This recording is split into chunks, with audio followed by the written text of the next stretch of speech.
Scott Pilgrim movie was coming out, and Ubisoft was tasked by Universal Studios to make a video game based on it. With only 5 to 7 months of development time that started at one studio but got moved to another, development of the game proved to be a very stressful task, with a high possibility of the game getting cancelled or turning out a dumpster fire. But it was neither of those. The game got finished and was received with overwhelming positivity by nearly everyone. This is Scott Pilgrim vs. the World, the game.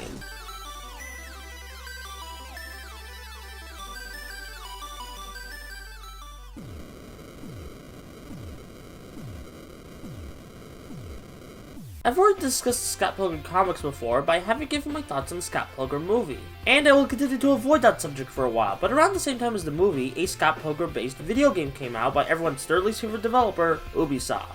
The game was originally released on the digital PS3 and Xbox 360 stores, though these versions have been infamously delisted since 2014, but recently, after much fan demand, the game has made a grand comeback on PC and modern consoles for its 10th anniversary, which is how I experienced it for the first time. Though I was a tad skeptical, since I was worried I was getting overhyped just because the game was unavailable for 6 years, but now I can definitely say that this is one of my favorite games ever. Though I will admit, part of this is due to the original comics making me fall in love with the Scott Pilgrim world, and having a playable version of this world is great for a fan like me, but there's more reasons on why I love this game, as you'll soon see.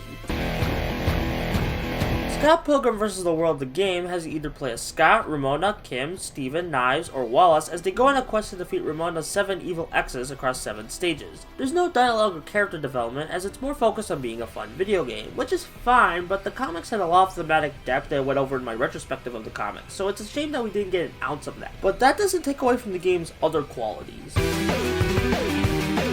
Inspired by the classic River City games, Scott Pilgrim is a beat-em-up with RPG elements, like leveling up and purchasing items. You could do a light attack, heavy attack, jump, block, and dash at the start, but you get more moves as you level up your character of choice. The combat feels fast and crunchy, which makes it consistently fun to beat up the wide variety of enemies in the game, even when you're getting your butt kicked, cause Scott Pilgrim pulls no punches when it comes to its difficulty, even on the lowest setting. So your game plays well, congrats, but you want to make sure your aesthetics, like the graphics and music, are on par or even better than your gameplay to make it a truly exceptional game, or you'll end up like my good friend here, Marvel vs. Capcom Infinite. Yes, I'm still bitter about that, why you ask?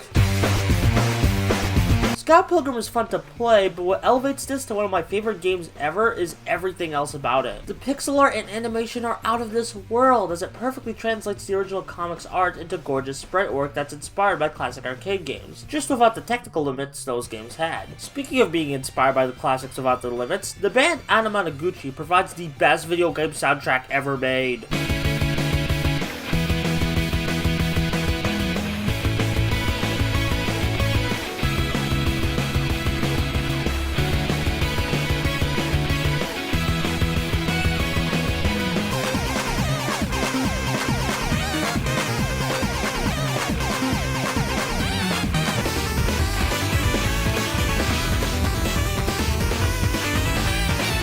While the whole OST has an upbeat yet tragic tone to it, each track stands out from another to fit each new location steaming. Even if you don't feel like buying the game, I highly recommend listening to the soundtrack on its own. It's just that good.